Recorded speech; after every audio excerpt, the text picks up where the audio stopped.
So I don't think that this treatment is ever appropriate for anybody under the age of 18 because it affects pretty much your entire life, every single part of your life. After half a year of being diagnosed with gender dysphoria, I was put on puberty blockers, and then a month after that, I was put on testosterone at the age of 13. And 2 years later, I had a double mastectomy, and my breasts were permanently removed when I was 15 years old. But when I started on the testosterone, transitioning, bringing a lot of changes into my life that I hadn't really anticipated or been informed of, I was also having complications from these treatments. Some of them I'm still having today. Both me and my parents feel like we've been betrayed by our own doctors. They're supposed to be the medical professionals. We were supposed to trust them with my care. They lied to me and my parents especially. They told them that there was no other option for my treatment. I'm sexually dysfunctional at 18. This is not okay. I wasn't really able to process just the amount of trauma that the situation brought for me. During my appointments for testosterone, my endocrinologist brought up that I might experience atrophy of my vagina. I was told that it was as simple as a tissue thinning out and potentially becoming painful and drier, and I could just treat it using a topical estrogen suppository, and I eventually did, but I wasn't informed that this atrophy affects the rest of the organs in the reproductive region, and even just within the pelvis itself. And I started to experience issues with my urinary tract and my bladder as well. I was getting a lot of UTIs, blood in my urine sometimes. After I initially went off testosterone, it got worse for a little while, and I actually had like bits of tissue in my urine. I was 13 years old, and I was just a few months on testosterone. There was this one particular kid who would harass me throughout the school year, and one day he walked up to me while I was in the middle of a crowded classroom, and he looked me right in the eyes, and he groped one of my breasts and squeezed it. This was really difficult for me to deal with for a number of reasons, especially because I was trying to be a boy. I was trying to just be another one of the boys. And from the surgery, I didn't really have any complications up until after I stopped transitioning.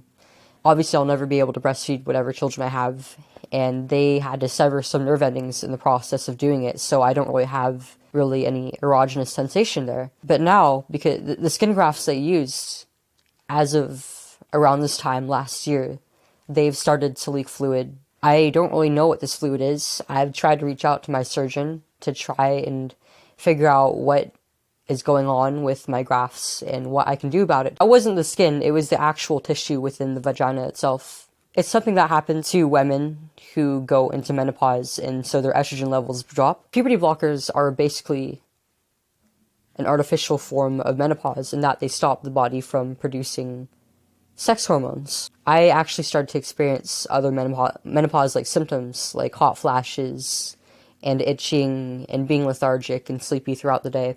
Some of these I was informed of, like the atrophy, the hot flashes. At the age I didn't really realize what all of that meant. I wasn't sexually active yet. I was 13 years old, and I wasn't thinking about having kids of my own. I didn't really understand how important things like that were to me. This isn't what I wanted. I had learned some things about things like family and having children and the psychology of a developing child.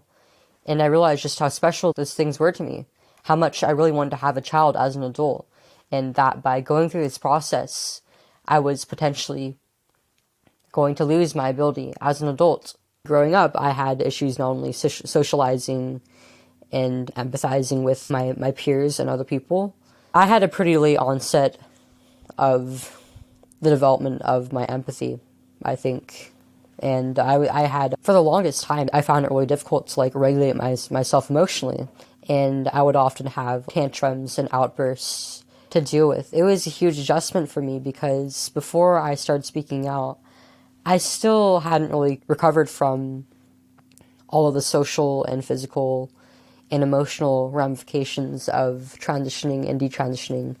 And I had recently dropped out of school because I had pretty much lost all of my friends. And I was pretty much at rock bottom at that point. That was probably the worst I'd ever been mentally in my entire life. And at first I started small just by posting on Twitter about my experience and my thoughts and feelings around transition, and especially childhood transition. But I never really thought that my platform would blow up the way that it did, or that I would be out traveling and speaking out on this issue or testifying on legislation. Every time, it's pretty exciting to do, and it's really great that I had this opportunity to be able to speak out about my own experience and to be an advocate for other kids and young men and women in this situation. I've had a few scares from time to time. I received a lot of threats of violence, of physical and even sexual assault. I've had people threatening to pepper spray me in the eyes or kill me or telling me that I should commit suicide. And I've even had people telling me like they're gonna rape me, or even there was even somebody telling me that they were making a sex doll out of my image because they hated me that much. And for the most part, I've realized that most of these people are just, their bark is scarier than their bite. And luckily, I haven't really had anything go wrong. But in person, I've had a few altercations. The first time that I testified in a hearing, when I walked back to my seat, I actually got tripped by a trans activist sitting in front of me.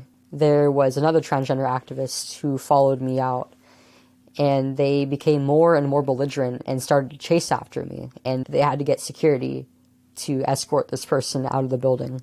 So I don't think that this treatment is ever appropriate for anybody under the age of 18, because it affects pretty much your entire life, every single part of your life, especially your ability to have kids and the sexual and reproductive functions of your body. It's a lot to expect out of a kid for them to be able to make a choice around something like this. I think it takes a lot of experience and lived years in the world to be able to make a decision on this. So part of the reason why this is being pushed on children younger and younger is that it was commonly held belief that the younger you transition, the better, because if you transition a child during or before puberty, then they won't have as many their natural secondary sex characteristics popping up, and so they'll have less dysphoria relating to their body.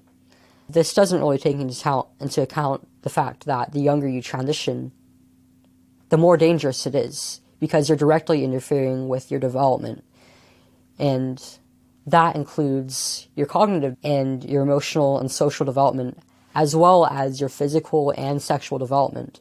And by stunting your growth like that, you're inducing a whole host of complications down the line.